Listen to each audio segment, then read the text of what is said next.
മൃദംഗശൈലേശ്വരി ക്ഷേത്രം. ഞാൻ പോയത് കൊട്ടിയൂർ അമ്പലത്തിൻ്റെ ഉത്സവം നടക്കുന്ന ആ ഒരു സമയത്തായിരുന്നു. അതുകൊണ്ട് തന്നെ അത്യാവശ്യം നല്ലൊരു തിരക്കും ഉണ്ടായിരുന്നു. ഏകദേശം നമ്മൾ ക്ഷേത്രത്തിനോട് അടുത്തെത്തുന്ന സമയത്ത് തന്നെ 200 മീറ്റർ അപ്പുറത്ത് വിശാലമായിട്ടുള്ളൊരു പാർക്കിംഗ് സൗകര്യമുണ്ട്.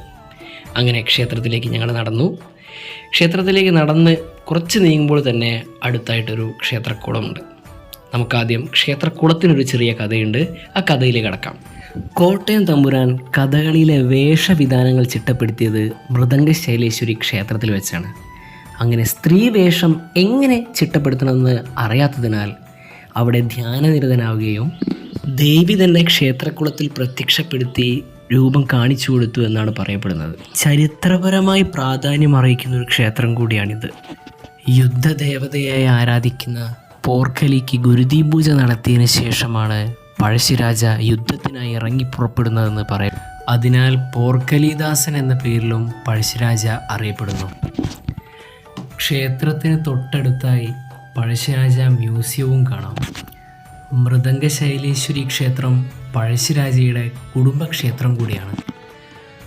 ഭഗവതിയെ തൊഴുതു മടങ്ങിയ യുദ്ധങ്ങൾക്കൊന്നും തന്നെ പഴശ്ശി പരാജയപ്പെട്ടിട്ടില്ല എന്നാണ് ചരിത്രം പറയുന്നത്.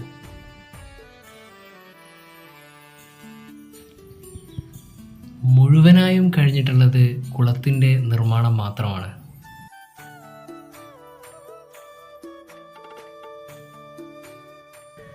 ഇനി നമുക്ക് ക്ഷേത്രത്തിലേക്ക് തന്നെ തിരിച്ചു വരാം.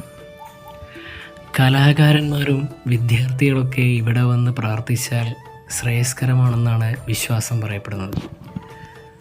മൂകാംബിക ദേവി ക്ഷേത്രം പോലെ തന്നെ 3 ഭാവത്തിലാണ് ഇവിടുത്തെ പ്രതിഷ്ഠ. പക്ഷേ 3 പൂജയായി ഇവിടെ നടത്തുന്നില്ല എന്ന് മാത്രം.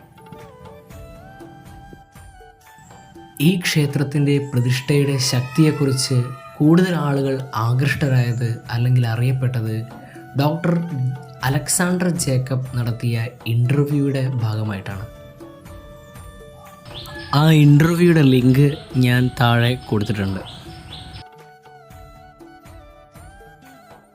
ധാരാളം ഉപദേവതകളാൽ സമ്പുഷ്ടമാണ് ഈ ക്ഷേത്രം. ശ്രീകൃഷ്ണൻ, ശാസ്താവ്, ശിവൻ തുടങ്ങിയവയുടെ സാന്നിധ്യവും ഈ ക്ഷേത്രത്തിലുണ്ട്. ക്ഷേത്രത്തിൽ ഒരു സരസ്വതി മണ്ഡപമുണ്ട്. അവിടെ വിദ്യാരംഭ സമയങ്ങളിൽ കുട്ടികളെ എഴുത്തിനിരുത്താറുമുണ്ട്. കഥകളിയുടെ വന്ദന ശ്ലോകം രചിക്കപ്പെട്ടത് ഇവിടെ വെച്ചാണ്.